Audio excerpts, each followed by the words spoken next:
আজকের এই বিদায় অনুষ্ঠানের সম্মানিত প্রধান অতিথি, সম্মানিত বিশেষ অতিথি, শ্রদ্ধেয় শিক্ষক মণ্ডলী, অত্র বিদ্যালয়ের প্রাণপ্রিয় ভাই বোনেরা ও উপস্থিতি সকলকে জানাই আমার সালাম। আসসালামু আলাইকুম। অত্যন্ত দুঃখ ও ভারাক্রান্ত মন নিয়ে বলতে হচ্ছে, আজ আমাদের বড় ভাই বোনদের বিদায় অনুষ্ঠান। যদিও আমরা মনে করি এটা একটা বিদায়ের আনুষ্ঠানিকতা মাত্র, কারণ মন থেকে চিরতরে বিদায় দেওয়া হয়তো কখনোই সম্ভব হবে না। দীর্ঘদিন ধরে আমরা এই প্রতিষ্ঠানে পড়েছি, আমরা এখানে ভাই বোনের মতো ছিলাম। আপনাদের অনুসরণ করে আমরা এগিয়ে গিয়েছি, আপনাদের নিকট আমরা অনেক কিছু শিখেছি। এজন্য আমরা আপনাদের কাছে চিরকৃতজ্ঞ। কিছু ইচ্ছে না থাকা সত্ত্বেও আপনাদেরকে অত্র প্রতিষ্ঠান থেকে বিদায় নিতে হচ্ছে। এই বিদায় শব্দটি উচ্চারণ করতে হৃদয় তুলপাড় করে উঠছে বারবার। আপনাদের স্নেহের ছায়া দীর্ঘদিন এই আঙ্গিনায় কাটিয়েছি একসাথে। যখনই ভাবছি আপনাদের বিদায় নিতে হবে, তখনই মনটা যেন ব্যাঙের টুকরো হয়ে যাচ্ছে। তাই তো কবির ভাষা বলতে ইচ্ছে হয়, যেতে নাহি দিব হাত, তবু যেতে দিতে হয়, তবু চলে যায়।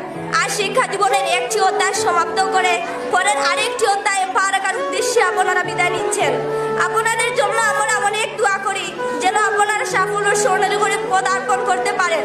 আপনারা যেন ভবিষ্যতে শিক্ষা জীবনে আরো উন্নতি করে দেশ ও জাতি গঠনে ভূমিকা রাখতে পারেন। আমরাও আপনাদের চলা পথ ধরে এগিয়ে যেতে চাই। আমাদের কোনো আচরণের আপনারা যদি কোনো কষ্ট পেয়ে থাকেন বা আমরা ছোট কিংবা বড় কোনো ভুল করে থাকি, তাহলে আমাদেরকে ক্ষমা করবেন। এই বিদায় মুহূর্তে আর বেশি কিছু বলতে চাই না। এই প্রতিষ্ঠানের সকল ছাত্রছাত্রীদের পক্ষ থেকে আপনাদের উজ্জ্বল ভবিষ্যৎ ও দীর্ঘায়ু কামনা করে আমি আমার বক্তব্য শেষ করলাম। ধন্যবাদ সবাইকে।